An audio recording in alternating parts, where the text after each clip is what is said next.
This is the Aptitude Outdoors podcast, where we interview travelers, explorers, and outdoorsmen and women to bring you the best tips and stories from around the world.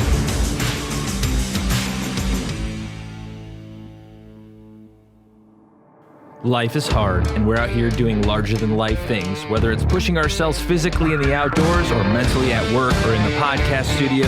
Absolute Aid is here to help you focus, recover, and stay calm during your most intense moments. Absolute Aid, created by nature, made with science, for those who seek to do more. All right, everybody, welcome back to the Aptitude Outdoors podcast. Today I'm joined by two very special guests. We have Jasmine and Kimberly from the Black Swamp Bird Observatory. Welcome. Well, I guess you're welcoming me here to this conference room in Maumee Bay State Park. Beautiful place. So let's before we get into the hard-hitting bird questions that everybody wants to know, Kimberly and Jasmine, whoever wants to go first, how did you get into birds? Because that's a huge thing. Tons of birders around the world. Yeah. Go ahead, Jasmine. Well, in my previous life before Black Swamp, was a reporter, and I actually came out and covered the biggest week in American birding for our newspaper. And I've lived here my whole life and didn't know about the really awesome spring songbird migration that happens in this area. So I was introduced to it that way, and introduced to Kim and people at Black Swamp, and it was really awesome. I started to to see bald eagles every day. Like, I felt like it was my spirit animal. Like, if I see a bald eagle, then I'm gonna have a good day today. And that's kind of how that started. Those two things melded together, and here I am on this podcast, so. That's great. Hey, couldn't get any better than that, right? Well, I love that. So it's almost every day around here is a good day because we see so many bald eagles. So many. Your spirit animal. I love it. I grew up on a small farm in Northwest Ohio and was outside all the time. I was of that generation that's just what we did. You know, we were completely unplugged from everything. It was glorious. But somehow I failed to notice birds. So in my late 20s, not that long ago, I was at an appointment in this small town where I grew up, and outside the window they had a bird feeder, and we were pretty poor, so the whole concept of having a bird feeder, I'd never seen anyone that had a bird feeder. So I looked out, this was in the summer, and on this feeder were all of these summer male American goldfinches, which are like little drops of sunshine with black wings. They're just so fabulous. And I was like, I went to the counter and I asked the woman, like, what are those birds? And once you know, they're a very common feeder bird.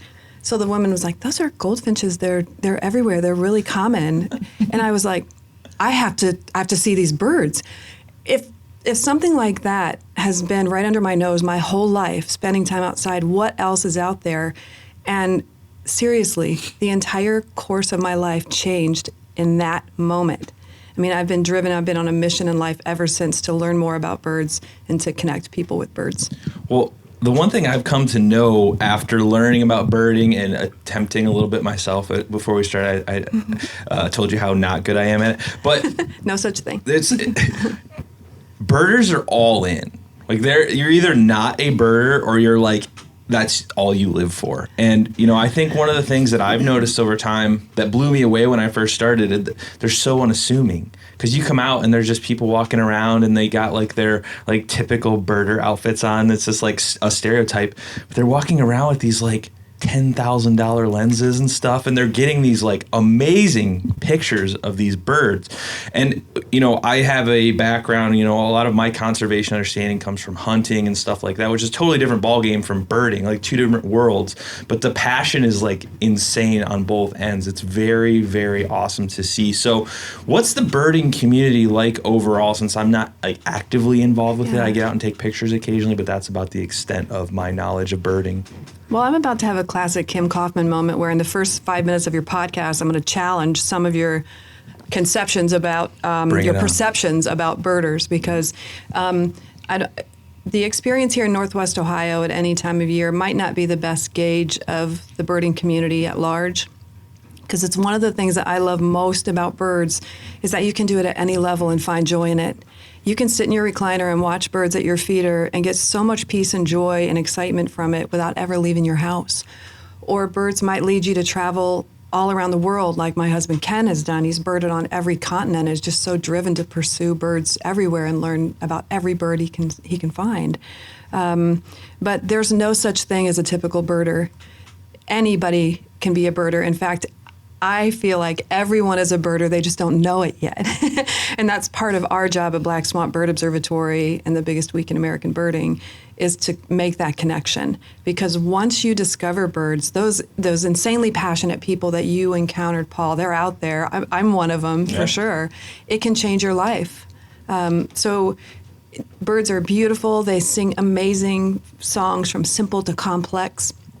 But once you can put a name on the bird, once you can identify it, what these birds do, what you can learn about birds, the epic migratory journeys that they undertake, they're endlessly captivating, and it will feed your curiosity for the rest of your life.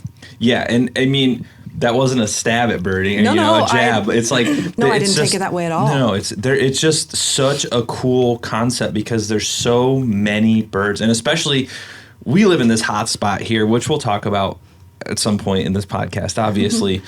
Jasmine, you do tons of birding. You take amazing photography on Instagram. I've been following you for a long time, so I was excited when I found out you were coming in here. Great photographer. Where did your passion come from with birding? Because you take a lot of pictures of birds that I don't know what they are, but they're right. But you live right around here, so I'm like, what am I doing wrong? I'm not finding the right things. Well, it's like the more you go out, the more things you see. And I don't like to just look for birds. I like to look for anything outside. And the reason why I like to go out so much is it's really cleansing for my mental health to go out and to be in nature and to focus on things like birds, or if there's a cool turtle or like a flower I've never seen, I'm like super into it. Like reverting back to that like 6-year-old, it's like, what is this? I want to touch it. What is it? I want to learn more. But one of the things that is in my mental health plan that I have is to be immersed in nature. And I'm so thankful to have this job where I get to do that for a living, if you would call it that, because I do love working here, and it doesn't seem like a job to me. It seems like if I got to make my own job, it would be this job, which is pretty cool. But even just going out and doing the things like listening to the leaves in the trees, or a flock of birds fly over, or finding the attention span to see that little bird in that tree that's far away and have the patience to wait for it to come to you. It's like you have a moment with it, and it's pretty neat. And I really cherish those times that I get to do that, and that we can bring that to other people. It's really great to see their face light up. Like when we do school programs and a kid gets to see a blue jay in the hand, or like even a cardinal, things that are in their backyard every day. When you see it up close, it becomes real. And it gives you a purpose to be like, oh my gosh, why would anybody hurt this little bird? Let's do everything we can for it. Which is great. But I think instilling that in kids is so important, because they're the ones that are going to live on this legacy. So, absolutely. And there's definitely a unique challenge to photographing birds because they don't stay still for very long. It is the smaller they get, the harder they are to photograph too, because they just are like, they have ADHD severely. They can't sit still for more than 1 second. So with the Black Swamp Bird Conservancy, what's your guys' overall mission for my listeners? Because they're from everywhere, not just here in Northwest Ohio. You guys are an establishment here, well known. But what is your mission overall with conservation and birds? Well, I'm glad you asked that question, Paul. It's at Black Swamp Bird Observatory. Everything we do, at the heart of everything of our mission, is sound science and bird conservation. Everything else from that is designed to feed back into that core mission. So our migratory bird research has been going on in this region for more than 30 years. We know a lot about how migratory birds are using the habitats of Northwest Ohio, the timing of migration, and that data has a profound impact on so many things in this region. But at the heart of it all is a joyfulness.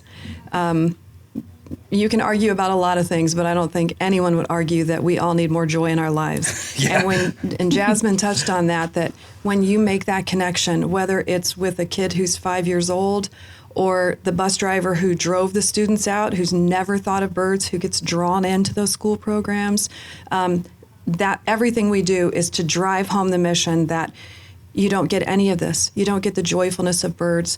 You don't get the economic impact that bird tourism brings if you're not good stewards of the habitat. So it's all about promoting being good sound stewards of the land and conservation. Yeah, and sorry, I screwed up your name there. It's okay. There's Black Swamp Bird Observatory and there's Black Swamp Land Conservancy, and they just swirl around in my head all the time. So I apologize. It's fine. For that. It happens all the time, and they're great partners of ours. There are a lot of parallels to our mission, but they do things in the region that we don't, and then we fill in the things that Black Swamp Conservancy doesn't do. So we're great partners. Our work complements each other, and I'm never upset about being confused with them. We love their work, and we're very proud to work with them. So, biggest week in American birding, huge. I mean, when it happens, that's all I hear about. I mean, social media is a flood. The thing that's impressive that a lot of people even here don't understand is the amount of people that come in for this. The scale is unbelievable. I believe like 90,000 people or so each year. 90,000, not 9,000. Yeah, not 9,000, right. 90,000 to the Toledo area, which nobody seems to know anything about Toledo, and it always blows me away. So I knew you're instrumental in this. How did this come about? Because it's just massive. Like, you can't get into a metro park or Mommy Bear, anything in this region during that week, essentially. Yeah, the biggest week in American birding is that's a big label to put on an event. But right out of the starting gate, it's a week that lasts 10 days. So it's legit to say it's the biggest week. And the whole concept for the biggest week started many, many years ago when I became the education director at Black Swamp Bird Observatory. I discovered that my mission in life is to build that connection so that people didn't have the experience I did, where you live your whole life without ever noticing that these birds, these glorious birds, are out there. I knew, because I've traveled all over the world with my husband Ken, looking at birds, speaking about birds, and traveling, right? Staying at hotels, that kind of birding experience, that we could bring birders, we could market this region on a global scale. Let's just start out big and dream big about this. We know that they're going to have a superb birding experience, because the birding is so phenomenal here. Mm-hmm. We can immerse people in spring songbird migration, I would argue, like no other place in the world. But we took it a step further. We planned long and hard. We started a conservation business plan that had a lot of elements to it. One of those elements was reaching out into the business community, to say, get ready. We want to make sure that you know what this audience wants, because it's different. Mm-hmm. If you're a bed and breakfast, don't bother with that elaborate breakfast, because birders want to be up, a cup of coffee, a breakfast sandwich, and out the door, as the sun comes up, to get out there and start birding. So we worked really hard at building all of those connections. And then in 2009, we did a trial year of the biggest week in American birding, what would become the biggest mm-hmm. week. And it was clear immediately that this is going to work. The joy across the region was just off the charts. Within 4 years, after we launched officially in 2010, it was the biggest birding festival in the entire country. That is huge. Yeah. Right here in Toledo, Ohio area. That's right. And I love this area. I've lived in Northwest Ohio my whole life. And when you've lived here your whole life, somehow you always want to travel to other places. But once you do that and you come back home, you realize how special Northwest Ohio and the city of Toledo is such an amazing city. I could promote it forever. For us at Black Swamp Bird Observatory, for me and Jasmine and the rest of the team, to do something that brings so much health and wealth to the region we love it's the greatest thing I'll ever be part of. It's astounding, but a question for either of you, why here? I don't think a lot of people understand, because when you see, like, anyone, like, people know Toledo. they know Jeep, they know like that, but they don't think conservation. I mean, there's so much insane amount of conservation work going on in this area alone, Northwest Ohio specifically. I mean, I've been to a lot of places and I haven't seen anything like this. Maybe just because I don't live there, I don't know. But why is that, especially the birding, why is it so good here? Well, one of the reasons is that, and you were talking about hunting earlier, the old conservation clubs and the duck clubs, they had the wherewithal to conserve that land for the habitat so they could hunt, and inadvertently that has turned into a great habitat for all birds. And right along the lakeshore here is where the stopover habitat is for lots of migrants. So when you travel at night and you're a little bird and you see this big lake, you're like, oh, okay, I'm gonna stop.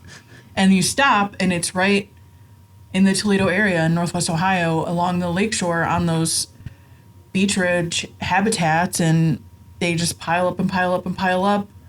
And it's really great because the leaves haven't leafed out yet. When there's a midge hatch, it is like Golden Corral buffet out on the boardwalk, and it's bananas out there. Yeah, and how important is the Great Lakes to bird migration overall? Because I mean, one of the largest freshwater sources on the planet, right here, we take it for granted quite a bit. So. It's imperative. The stopover habitat that we call it for migratory birds. If people have never thought of birds, they've heard a lot about saving the rainforest. A lot of these little migratory songbirds are spending the winter in Central and South America and then coming back north to the breeding grounds. Some of them in our area will stay and breed, but most of them are going to move on into the northern areas of Canada, some up into Alaska. But they can't get from the rainforest to those areas without stopping and resting and refueling. And as Jasmine talked about, these little songbirds weigh less than an ounce. This pen that's in front of us, most of these birds weigh on average about what this pen does. Mm-hmm. And they'll pile on all this fat. Jasmine mentioned a midge. It's a little aquatic insect, and the connection is just so fantastic. But this little aquatic insect, there's a major hatch that coincides with the peak of songbird migration.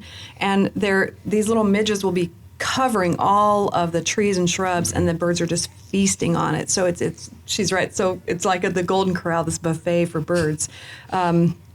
And we try to make that connection every year when we're talking to people about that conservation ethic. A lot of people would think that birders and duck hunters would be diametrically opposed, but no, that's not true. No matter what your ethical thought is on hunting, you have to give credit and respect to hunters who have that conservation ethic to conserve this land. And McGee Marsh Wildlife Area, the epicenter of birding here in spring, Ottawa National Wildlife Refuge, I would argue that those wouldn't even exist without those hunt clubs conserving those and handing those over to the state and federal wildlife agencies. Yeah, and there's a misconception. I mean, not to talk about hunting all the time, but like the American conservation model is fully based on like that. That's where that money comes from. So it's like that's what I always try and do with my podcast. Is like we're not fighting each other. We're fighting for animals. Like it's not about. If you want to hunt, that's great. If you want to take photos, that's great. But we need to work together because these are the thing. We're both here for the same reason. There's just different outcomes, essentially. Yeah, definitely. So one thing that is really cool about here, especially where we're at Maumee Bay State Park, everything around this area is huge birding territory. This like fills up with birds. What role do you guys play in like the boardwalk and all of that kind of stuff? Because I just don't. There's so much to keep track of. It's hard to keep up on all the news and everything. Yeah, well, Black Swamp Bird Observatory is an independent nonprofit, but we're very fortunate to be flanked by Federal Wildlife Agency and State Wildlife Agency. And then you add to that our world-class Metro Parks of Toledo. I would consider it the best of any place I've been in the world. Toledo just hits every ball out of the park. So there are a lot of different agencies and entities, NGOs, nonprofits working together to conserve these areas and make them accessible to birders, which is really important. So it's hard for a person who's just coming out to visit to go birding to wrap their head around all these different agencies, and you don't have to bother with that if you don't want. But I think it's important. It speaks to the value, the importance of this habitat for birds and for the economy, because tourism is an economic engine for this region. Yeah. Without it, so many small businesses would just be gone. So understanding that there are all these different state, federal wildlife agencies, NGOs, the metro parks working together, I think it's important for people to just understand that that's what it takes, and those partnerships make so much happen for the region. So there's tons of birds going to be coming through here in the coming weeks. Which ones would you say are the rarest? Because I know there's a few species that if you were to like yell into the crowd, people would like punch you if you were joking with them. Like they get so obsessed. So, like what's some of the like the diversity and rare birds that are coming through here that people could like maybe imagine if they're listening? The Kirtland's warbler. Yeah, for sure. That's a biggie. But we had a Townsend's. Yeah, too. we've had a lot of rarities throughout the biggest week in American birding. Kirtland's warbler, the warblers. We call this the warbler capital of the world. So when we were building our marketing plan before we started the biggest week, we're like, it's the walleye capital of the world. Yeah. Why can't it be the warbler capital of the world? And warblers are a little family of songbirds. They're small. They're very colorful. They sing amazing songs. Anywhere else in their life cycle, they're very difficult to see. So on their wintering grounds, they're up in the top of this very leafy canopy, difficult to see. On their breeding grounds, again, they're dispersed, but here they concentrate in big numbers. So you get tons of them and the diversity of species. But the rarest one of all is a bird called the Kirtland's warbler. And these birds breed almost exclusively in these small jack pine forests in Michigan, central Michigan, and they winter in the Bahamas. And they've been critically endangered. And they're doing a lot better now, I'm thrilled to say, but still it's a very rare bird. And when someone shouts or tweets, there's a Kirtland's warbler anywhere, you can visibly see this mass exodus of people moving to wherever the Kirtland's warbler is. So that's been, and we've seen a lot of them during the biggest week. Yeah, in 2019, I think we had 5. Yeah, there were Kirtland's multiple Kirtlands. Obviously, that was pre-COVID, but to take a picture of all of these people looking at one bird, it's really crazy to think about it. That was one thing I noticed when I was out taking photos last year. I was more interested in the people because it's just so many people. Yeah. I mean, you would not think that many. It's like a sports stadium for birding. Like it's just the numbers. You said, what was it, 900,000, whatever it was? 90,000 people on average come to Northwest Ohio in about a 6-week period because spring migration rolls out sort of slow. It'll start towards the middle of end of April. We'll start our migratory bird research out in the marsh behind Davis-Besse. There's an incredible, vast marsh that's crucial for migratory birds behind that nuclear power plant. And that's where we've been doing our migratory bird research for almost 30 years. But this parade just kind of comes through all the way through May, and birders will come and stay, some of them for a month. From a tourism perspective, it's the ideal audience because they're wonderful, kind people. They tip well. They don't raise too much hell. And they stay for a long time. So they're wonderful people to invite to Northwest Ohio. So say someone hears this and they want to come to the biggest week in American birding. What can they expect? Like, what are they in for? I mean, I know you have buses that take people around and stuff. Like, so what's the experience? So if you register for the festival, it's like a blanketed registration fee, and it's good for all 10 days of the festival. And then you can sign up for the different sessions that we have. So we do have van trips that go to specific places. And this year we added a lot of You Drive, We Lead trips because we didn't know, planning for this festival takes all year. So we didn't know what the COVID situation would be.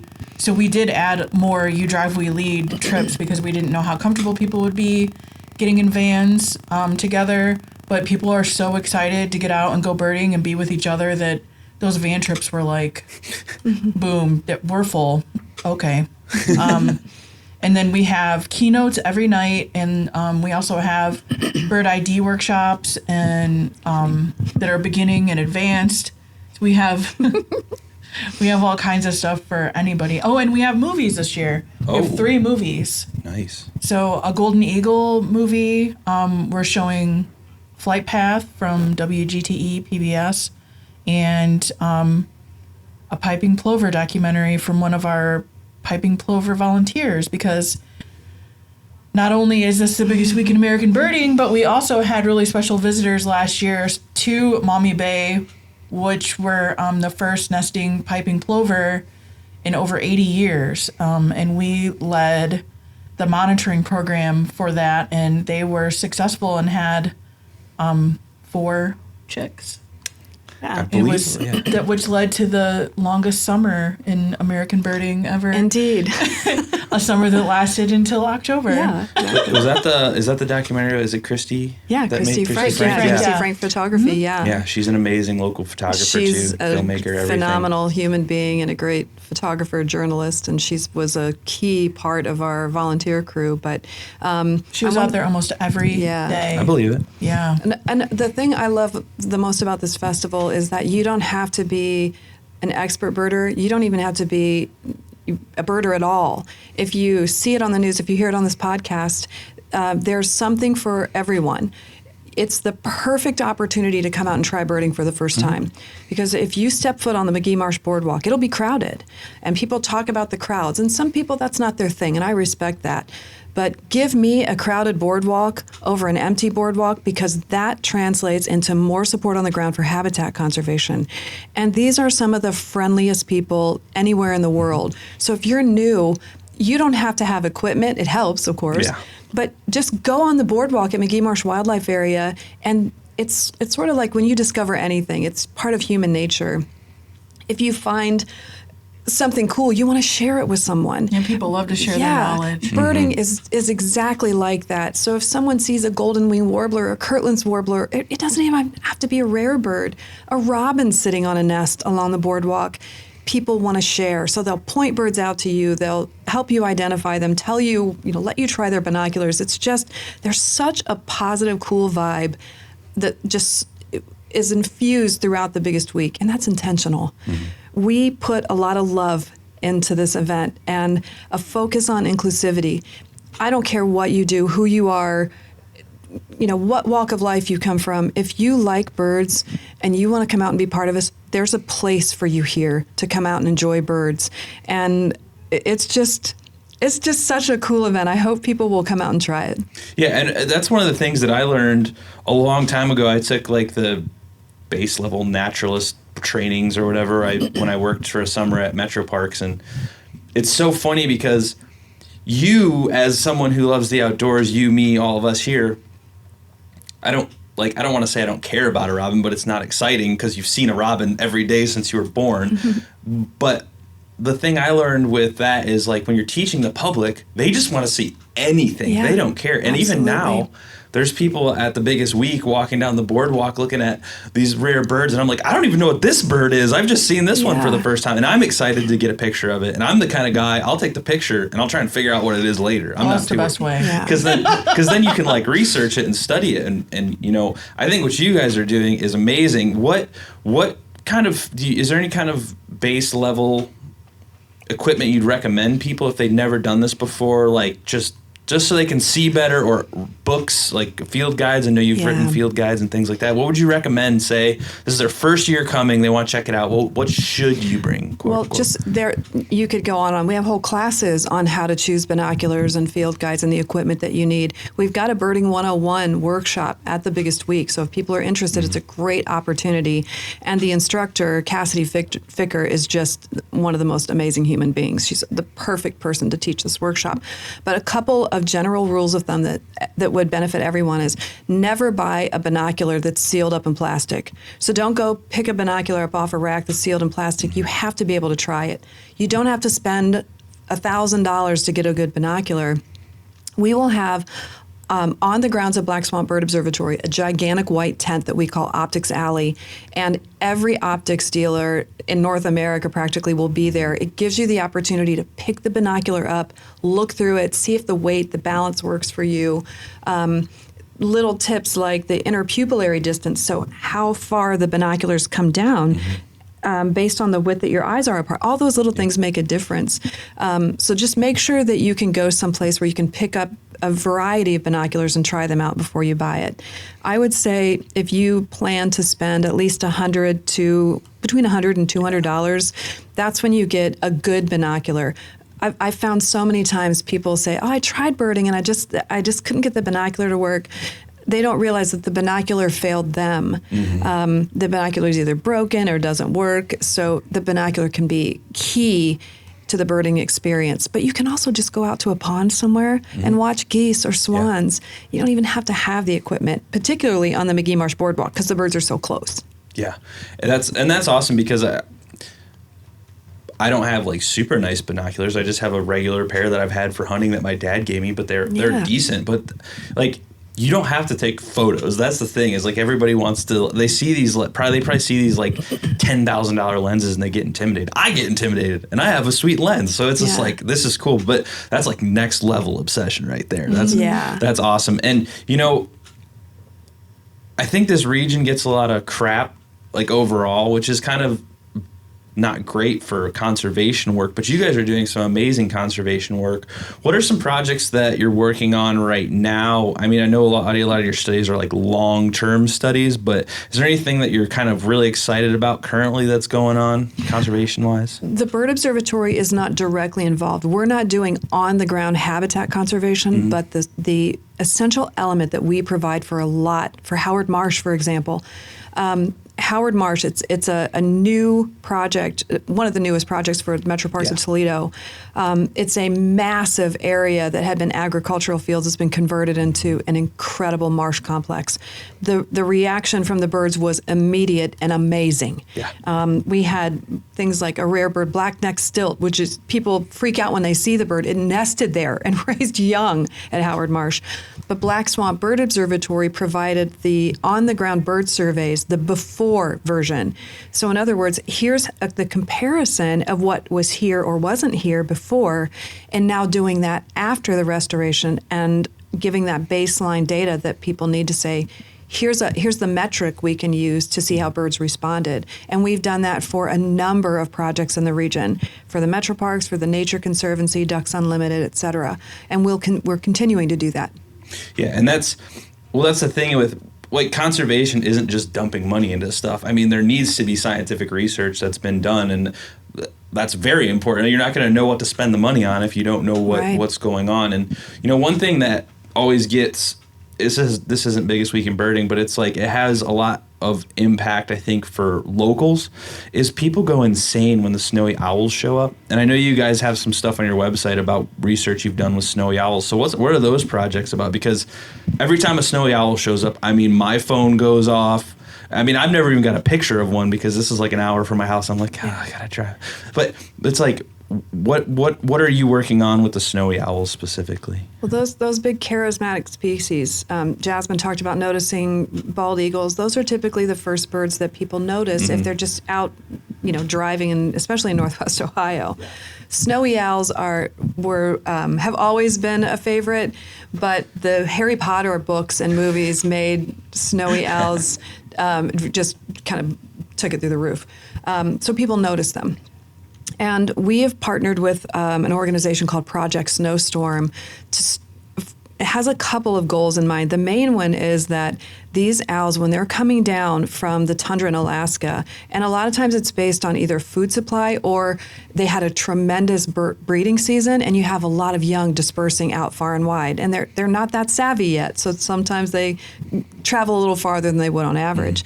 But the areas that look like tundra to these birds are airports.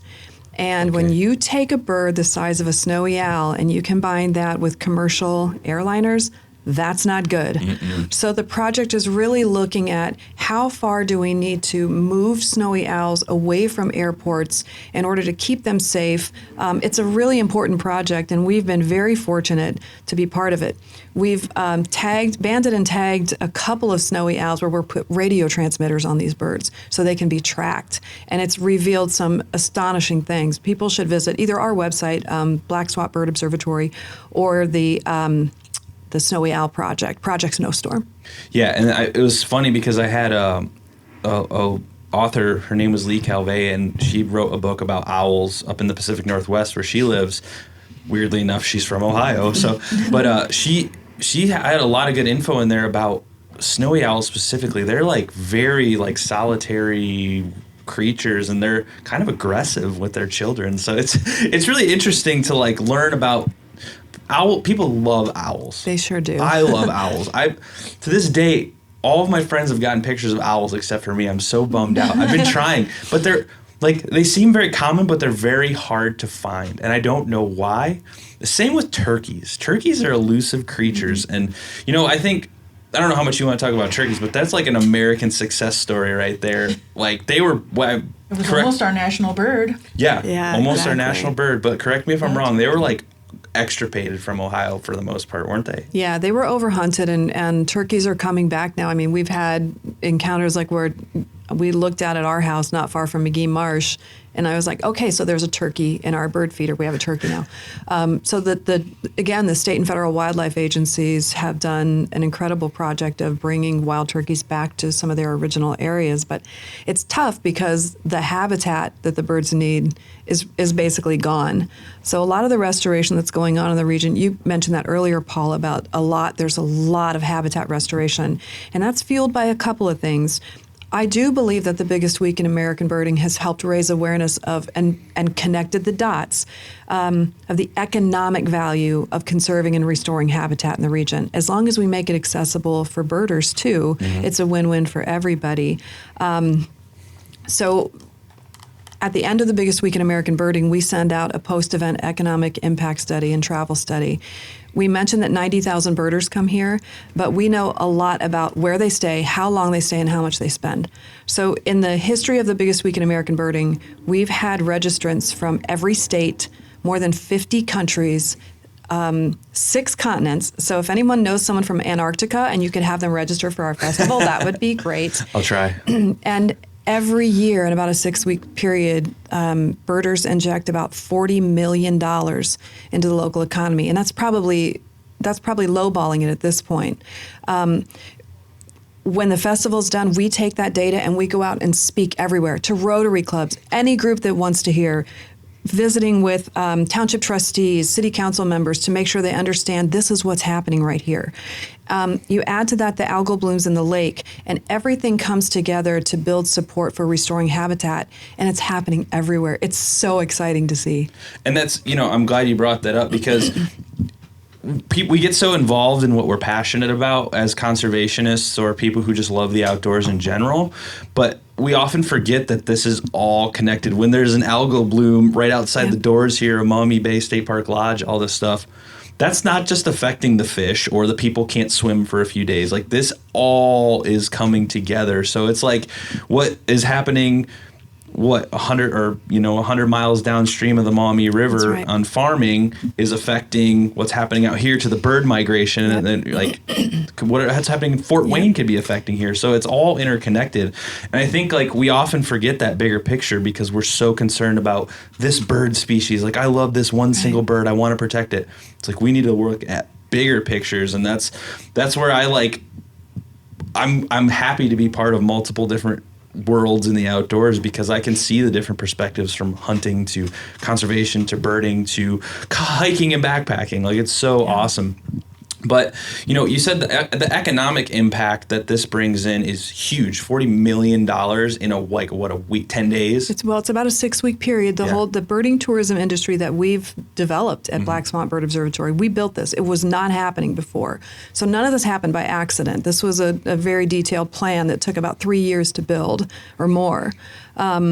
So we're collecting the data and taking that out and talking to, I wanted to mention this, Paul, when you were talking about that earlier, that as conservationists, as scientists, a lot of us have a tendency to just talk to each other. So we'll go to conferences where we're presenting papers and things, but you've got to go out and talk. You have to step outside your comfort zone and outside your own audience and tell the people that need to hear it. And the city of Toledo has responded in such an amazing way. If you go down to downtown Toledo during spring or fall songbird migration, what you will see is a much more darkened skyline. The buildings have their lights out. That's part of a program called Lights Out to make passage for migratory birds safer, and the city of Toledo is on it. From the mayor, the city council, township trustees, everybody's all in, and we helped build that connection. But that economic impact data has been vital in getting those audiences, because people can hear, oh, there are a lot of birds that come through here, or there are a lot of birders. But when you say 90,000 people and a $40 million economic impact, they sit up and listen. And you can see that conservation in action in downtown Toledo. And that's the old adage, money talks. I mean, that's where it's at.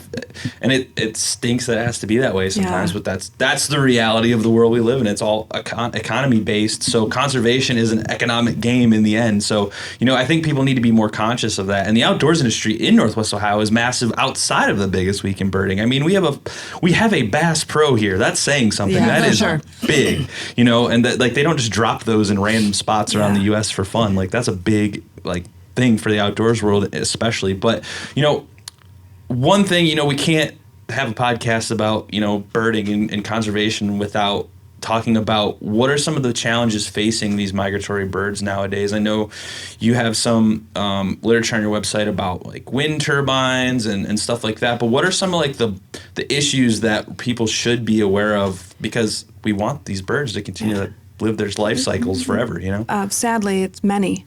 And the threats continue to increase. One of the things that we infuse the biggest week in American birding is conservation initiatives that the average person can put into practice in their life. You don't have to be a scientist. You don't have to go lobby in Washington for conservation. You can take little steps. What kind of coffee you drink. There's information in the Biggest Week Visitor's Guide about bird-friendly coffee, and we don't have to talk too much about that. We could fill up an hour talking about that. I love coffee. But the way coffee is grown can have a massive difference, impact on migratory birds. So we produce a Biggest Week Visitor's Guide. It's out on newsstands at places all through Northwest Ohio. It's free. It's an 80-page magazine. There's a lot of information about the festival, but there's even more information about visiting this region, all the other great things that you can do here, and an entire page dedicated to things you can do. Don't release balloons. They kill birds. Buy a federal duck stamp, even if you're not going to hunt ducks.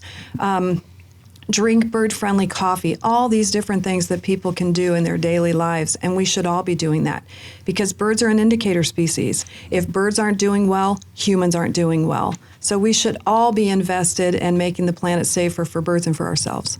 So, say a bird's coming from South America. That's a long journey. I mean, is there anything along the way that's really dangerous? I mean, not specific to Northwest Ohio, because that's a long trip, and it's not 500 years ago when there's no businesses and mass production factories and stuff like this. What are they facing? I mean, that's a huge undertaking. We talked about one, tall lighted buildings.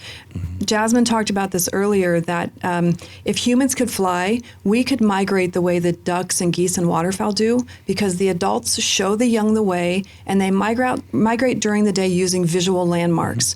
But when you start to talk about these tiny little songbirds that weigh less than an ounce, it sounds like science fiction. It's hard to wrap your head around it. These are birds that might have been out of the nest for 2 or 3 weeks up in Alaska. And on some night when the stars are out, it's clear, and there's a good wind, these little birds are going to take off on their own. And their route is just hardwired. They just instinctively know when and where to go. A little black pole warbler. People should look this up. Black pole warbler. They'll nest, some of them, up in the Northwest Territory. And this tiny little bird will leap out of that nest one night, forage for maybe a month or so, and then take off on this journey. They'll come down, sweep east. Tons of black pole warblers stop in the habitat of Northwest Ohio to rest and fuel. They'll hit the eastern seaboard, and these little birds, with no adults to show them the way, having never made this journey ever, will take off and they'll be out over the open ocean for 80 hours. Wow. They can't float, they don't swim, they just have to be on the air, on the wing for 80 hours. Some of them will go to Brazil in a nonstop flight. And along the way, tall buildings disorient migratory birds because the light configuration. So just diminishing lights in tall buildings and the glass that they use can make all the difference. Bird-safe glass is a new burgeoning industry, and more people should learn about it and demand it from new buildings in their region. That's one of the top causes of mortality for migratory birds. The second is outdoor roaming cats. And if you want to talk about a controversial subject, if controversy is good, I love controversy. well, congratulations, Paul. You're not going to want it about the cats. And I have 3 cats myself. So do we, and Jasmine has cats too. But people love cats. I love cats. But cats do not belong outdoors.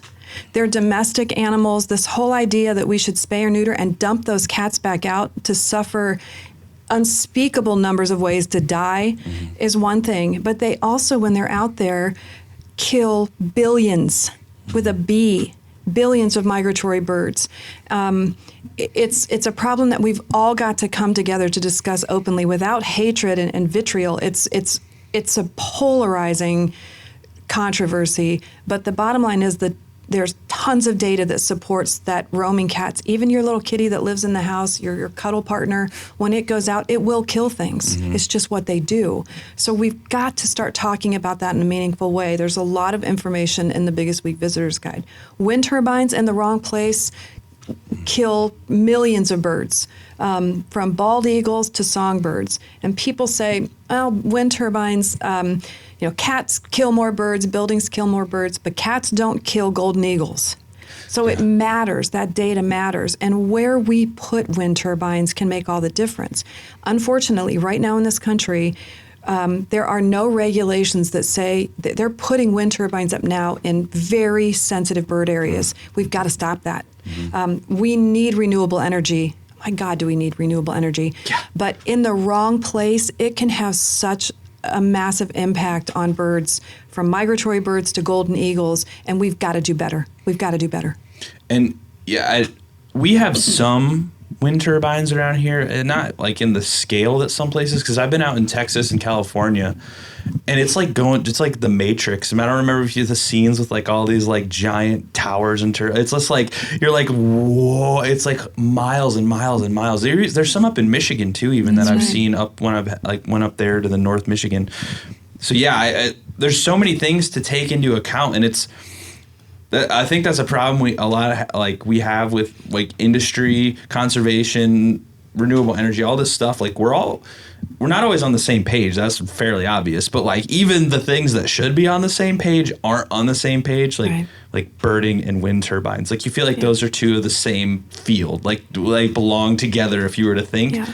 But even wind turbines are a lot of them are like subsidized, I believe, by the government and stuff. So like big businesses are just putting them up because they're saving money essentially. So it's like good and evil combined. Like you got to take and give a little bit. But I mean, I think wildlife always gets considered last, unfortunately, because it's like, who cares about a 2-inch bird when I could have a wind turbine that saved me $1 million this year in electric or energy or something. So there's it's such a complicated issue, and I think that's why I wanted to take my podcast in this direction, because it's not just as easy as people think. It's as easy as like buying something and we're like, oh, I donated. There's so many issues going on, and granted, we can't fix all of them. It's impossible to fix all of them, but we try and do the best we can at any given time. And the only thing I'm good at is raising awareness. Other than that, I have no skills, no money, nothing. But it's imperative, Paul, to get the word out there. And when it comes to things like wind turbines, it's a good example of every issue. What we want at Black Swamp Bird Observatory, our conservation committee has been working on the issue of wind turbines for more than 15 years. We've been completely immersed in this issue. You need experts at the table of every conversation, every discussion. People think, oh, it's just birds. They'll just fly around. They'll fly around the wind turbines. But when you understand the needs of migratory birds and the behaviors, if you put a grid of wind turbines up all across Lake Erie, even if the birds flew around those turbines and never collided with them, there's still a mortality impact because you just pushed migratory birds out of their preferred route. That can have an impact at a population level. So you have to have bird experts, you have to have scientists, ornithologists at the table helping to establish regulations. If you don't, you're going to get it wrong. Yeah. Absolutely. And I love seeing people get fired up about stuff. That's like my favorite thing ever. It's just so cool. Because that's what we need, people that are like vocal about this, because a lot of people don't even know. Like you see a wind turbine, you're like, well, whatever. It's cool, whatever. It's saving somebody some money. But like there's so much to take in. Like even since I've started this podcast, I've been blown away. Even like I don't mean to keep going back to hunting, but I just like a lot of people I talk to are into that. And it's like the ethic behind hunting is so much different than what you think it would be. Like a lot of these people love the animals just like you love birds. It's so astounding, and they want to conserve just as well.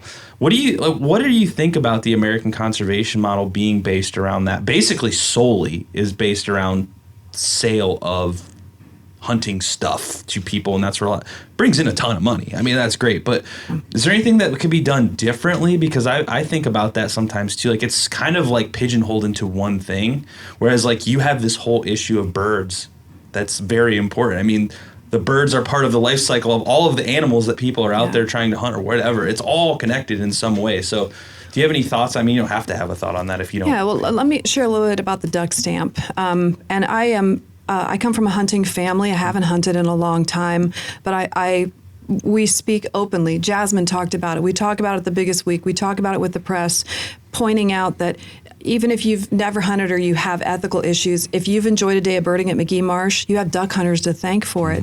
But it takes both sides working together, and it's a problem for everybody, and we have to find that common ground. So there are a lot of negative thoughts about the fact that birders don't buy the duck stamp. But guess what?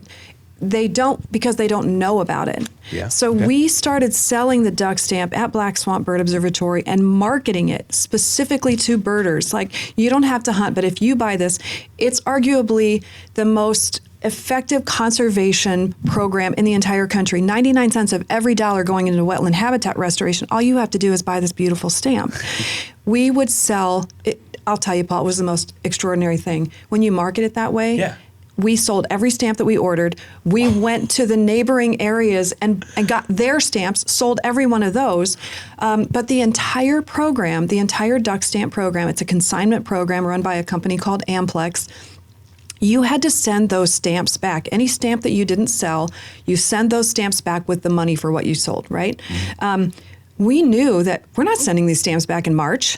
We have thousands of birders coming here in April and May. We're going to sell every one of them. So I wrote them a letter back and said, we're not giving your stamps back. Here's why. And the letters started to get increasingly more aggressive. Like, you know what? We haven't heard from you. You need to send your stamps. I'm like, let me tell you, I am not. I'm going to sell every one of them. And what I'll send you back in June is all the money. Well, now the entire program has changed and you don't have to send those stamps back until June. Just by speaking out and selling so many stamps, we changed Amplex's entire program.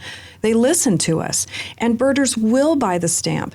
And I'll challenge hunters too, because we speak out in favor of them so much, but how many duck hunters would buy the stamp if they didn't have to in order to hunt? True.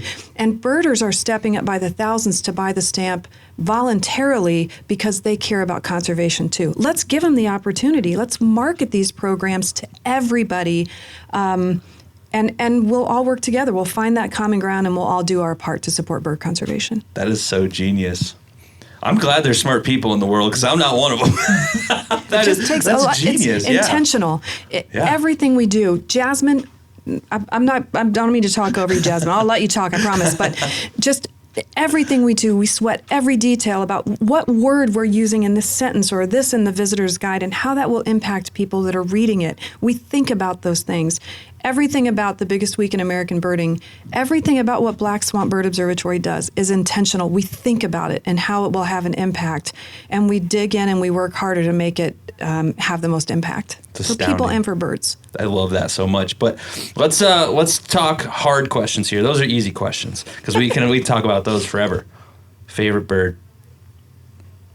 Oh, God, you have to go first. I told you. You save the hard questions for last. I got you all this time to warm up. We talked about birds for almost an hour. Now you got to pick one. And I don't want some answer between these two. No, you got to just say one. Yeah, that's messed up. I know that's. It does change seasonally, but I would say that my favorite's the indigo bunting. Oh, I'm so happy to know that. I didn't know that was her favorite. See? You're going to get a raise. No. Yay! So get the indigo bunting level salary. There you go. That's so cool. I didn't know that was your favorite. Why is it? I'm sorry. Here I am asking the questions. I want to know too. I don't know. They make me happy when I see them. They're so beautiful. Them against green leaves. I don't know. Real simple. Why? Yeah. It's not like I had a dream and it revealed something to me, or no. It's because they're cute. Yeah. Yeah. I do know that bird, believe it or not. That's one of the birds that I know. All right. Toughest question of all time. It's so funny. I was just talking about this with Ken. And the goldfinch is the bird that started it, for me. So I will always have a special place in my heart for goldfinches. But I think my favorite bird is a downy woodpecker. Downy woodpeckers are adorable. They're very smartly patterned, black and white, and the males have red on their head. But they're usually the first bird that a person notices in their yard. And they're so common, they're everywhere, but they're cute, they're confiding. And everywhere that I've gone, I've moved around a lot, but everywhere I've gone, the downy woodpecker was the first bird to show up, like an old friend saying, "It's going to be okay, Kim. I'm still here everywhere you go." So I think downy woodpecker would be my favorite. That's funny. Love it. Woodpeckers are awesome because they're easily recognizable. I think they're the first birds I ever learned about, and we have tons of them around here. One of the things, I get them confused. The red-headed and the red-bellied woodpecker, their names are really messed up because they're very similar. The red belly does actually have a red belly. A little bit. But it also has a red head. And a red-headed red woodpecker just has a red head. Yeah. So. And the whole head is red, where the red-bellied woodpecker's got a racing stripe down the top of its head. Yeah, there's so many birds around here. I think it's just so interesting because if you start with something simple like that, you're not going to mess up a pileated woodpecker. You're not going to mess up seeing that. It's one of the biggest birds I've ever seen, probably besides a bald eagle around here. Yeah. What's some bird locally that's maybe even seasonally or year-round, something bird that someone would be shocked that they know lived here? Because I see a lot of birds that I don't know all the time, and I'm ashamed of that, but I'm learning my best. And, I see stuff when I'll take a walk at the park, I'm like, I have no idea what this is. So what's a shocking bird that people wouldn't realize we had I would here? say the black-crowned night heron. Oh, yeah, that's good. Would be a good one. If you go to any fish cleaning places, they just kind of sometimes will hang out and wait for people to throw them some innards. And they're really cool, but... yeah, they're gorgeous. Yeah, and the American woodcock, too. That just doesn't seem like a real bird. Yeah, it doesn't seem plausible, does it? No, it doesn't. Yeah, and the mud hen? Is it the coot? Is that what it's named Yeah, after? the American coot. Yeah. They look nothing like the character they have on the Mud Hen Stadium. But anyway, so I really appreciate you guys coming in here talking with me about this. This has been enlightening for me. I've really enjoyed this conversation. I've learned a ton. Where can people learn more about Black Swamp Bird Observatory? Got it right that time. Mm-hmm. Biggest week in birding. I know you guys are on social media. Well, you have a website. So where can people learn all about all that stuff? And then I have one question before we wrap up. Well, we have our website for Black Swamp Bird Observatory is bsbo.org. And then biggestweekinamericanbirding.com. And each of those respectively have a Facebook page, a Twitter, and an Instagram. So the Twitter for Biggest Week is usually bird sightings during the festival. We let the guides have access to that, and it's like a live stream of what birds are where.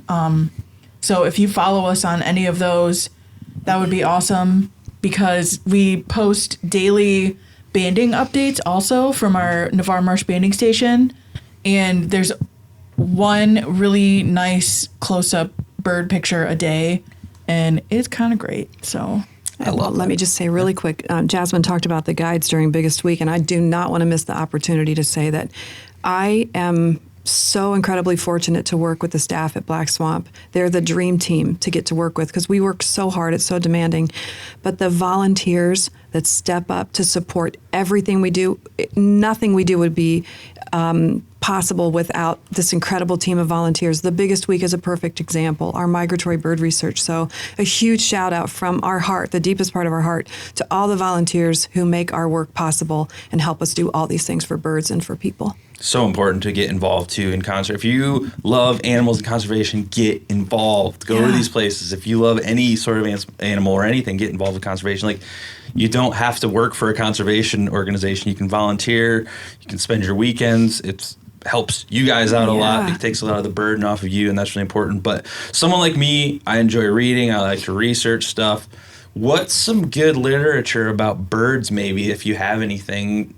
Guidebooks, anything that you would really recommend, because I always try to learn more. So, I like to understand how the natural world operates, even if it's not bird specific, like just conservation literature that you'd recommend to people. Well, the thing with the binoculars, the same is true of a field guide.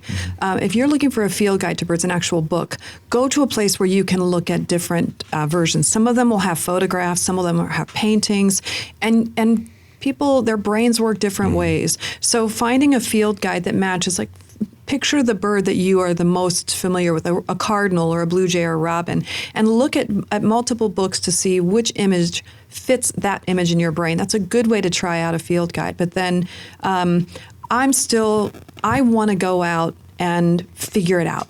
So I want to go out and hear a bird sing, and I want to try and figure out what that bird is. But there are tons of apps. I know you were just looking at your cell phone. You might want to talk about that. Yeah. And I think they're great. I embrace them.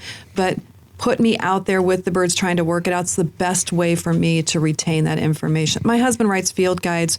It's a Kaufman field guides. They're superb guides designed for beginners, but great and accessible for anyone. Well, one of the good things about the Kaufman field guide, too, is before I even knew Kim or Ken, that was my favorite field guide because I didn't have to flip to the back to read. I know it's simple, but the words are right next to the picture of whatever you're looking at. And that makes it like literally a field guide. You can do it in the field. It's not going to take all right, I got to sit down and and one of the other books I would recommend is Breeding Sweetgrass. Oh, that's a good book. It has some indigenous stories, and we were talking about woodpeckers. There are so many cool indigenous stories about woodpeckers. It's just, man, I wish people were that creative now to make up that kind of stuff.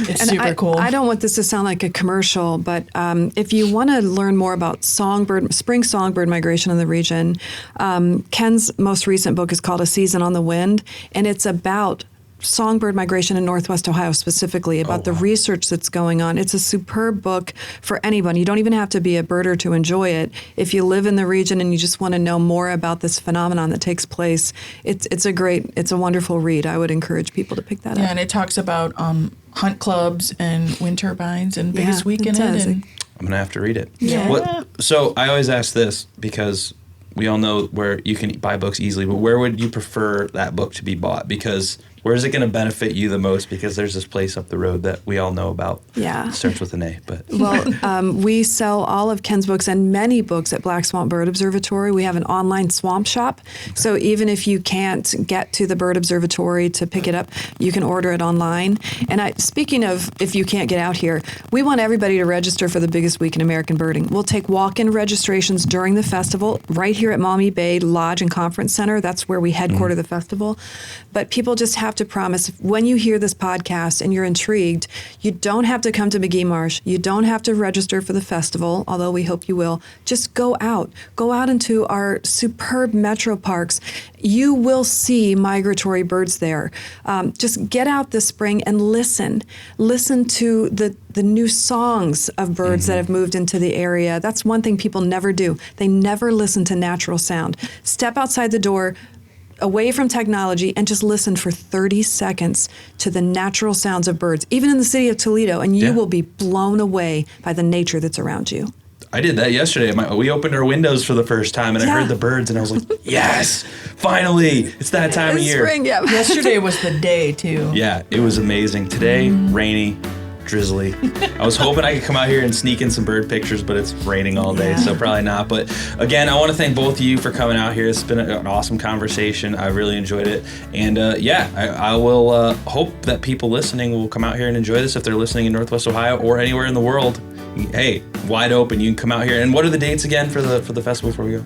The 6th through the 15th of May. Okay, perfect. I don't think we touched on that. I just want to make that sure. I didn't want to talk about that. But yeah, well, I'll put all the links down to your websites and stuff in the show notes and everything so people can find it. And thank you both so much. Thank you both. Thank you, Paul.